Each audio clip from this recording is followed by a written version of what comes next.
배우자를 선택하는 것은 인생에서 가장 중요한 결정 중 하나입니다.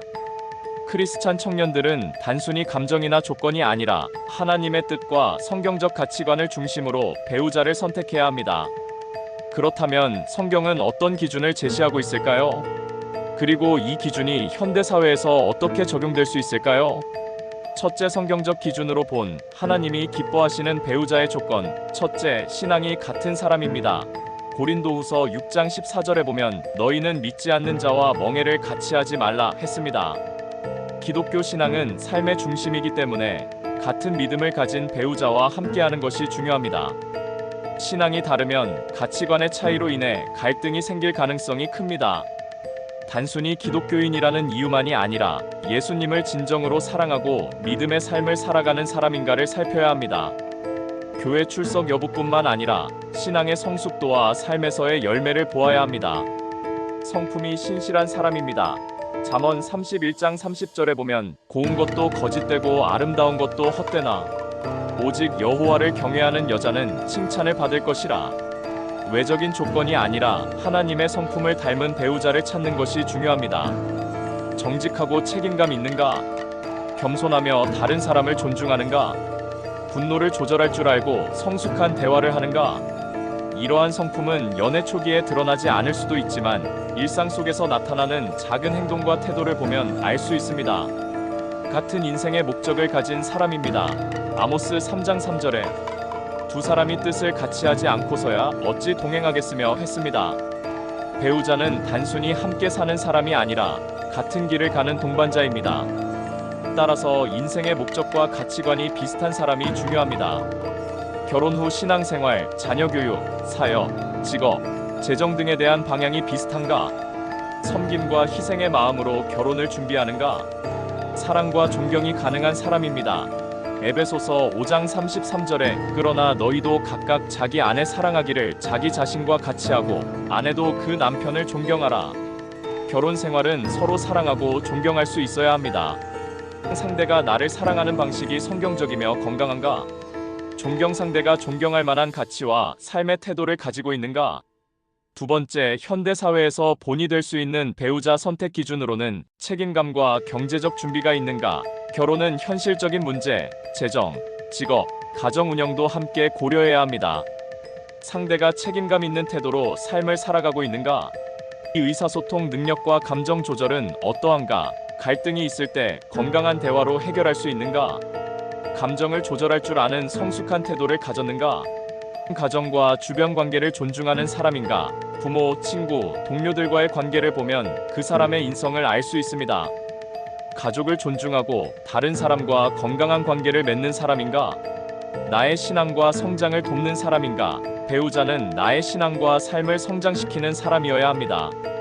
함께 신앙생활을 할 수 있는가? 서로의 영적 성장을 도울 수 있는가? 결론을 말씀드리자면 하나님이 원하시는 배우자를 선택하라입니다. 배우자 선택은 단순한 감정이나 조건이 아니라 하나님의 뜻과 성경적 가치에 기반해야 합니다. 배우자 선택 기준 체크리스트를 알려드리겠습니다. 신앙이 같은 사람인가? 성품이 신실하고 성숙한가? 같은 가치관과 인생의 목적을 가졌는가? 사랑하고 존경할 수 있는 사람인가? 책임감과 성숙한 삶을 살아가는가? 이와 같이 하나님께 기도하며 올바른 배우자를 찾고 준비하는 과정을 통해 행복한 가정을 이루시는 청년 크리스찬들 되시길 축복합니다. 결혼은 단순히 신랑과 신부 두 사람만의 결합이 아니라 두 가정이 하나 되는 과정입니다. 따라서 배우자의 신앙뿐만 아니라 그 가정의 가치관과 배경도 중요하게 고려해야 합니다. 결혼이 양가 가문의 만남이라는 성경적 근거로는 하나님이 세우신 가정의 개념이 창세기 2장 24절 말씀에 기록되어 있습니다. 남자가 부모를 떠나 그의 아내와 합하여 둘이 한 몸을 이룰지로다.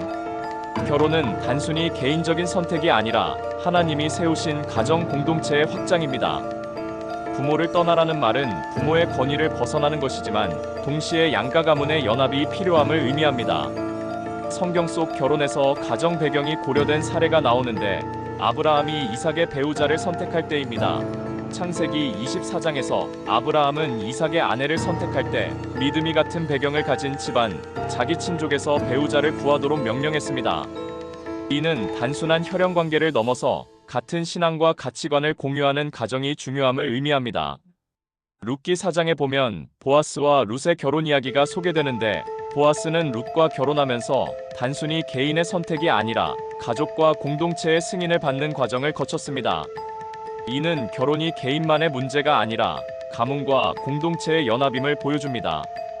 두 번째, 한쪽이 믿음의 가정이 아닐 때 신앙적 갈등 해결 방법. 배우자가 믿음이 있지만 양가 중 한 가정이 신앙이 없거나 가치관이 다를 경우 갈등이 생길 수 있습니다. 이럴 때 성경은 어떻게 해결하라고 할까요? 믿음이 다른 가정과의 관계 속에서 지켜야 할 태도. 불신 가정을 존중하며 선한 영향력을 끼쳐야 합니다.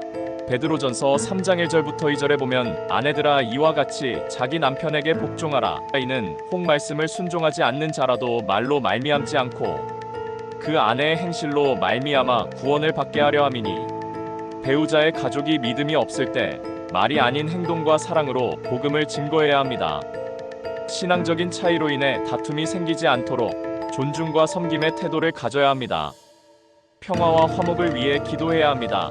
로마서 12장 18절에 보면 할 수 있거든 너희로서는 모든 사람과 더불어 화목하라. 결혼 후 양가 가문 간에 신앙적인 갈등이 생길 수 있습니다.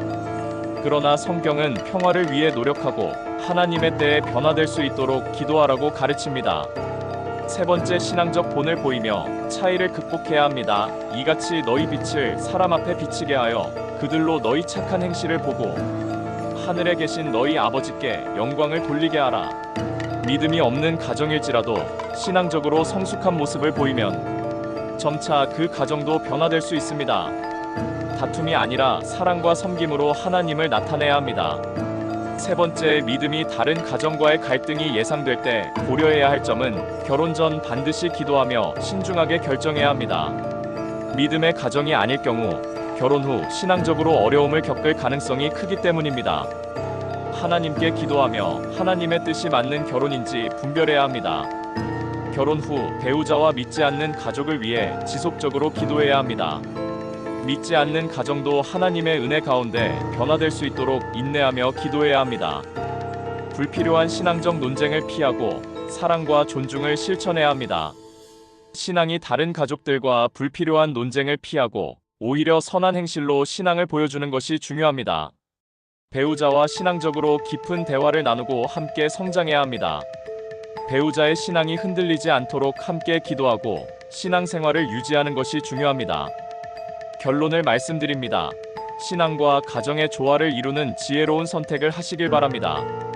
결혼은 단순한 두 사람의 사랑이 아니라 하나님이 세우신 가정 공동체의 연합입니다.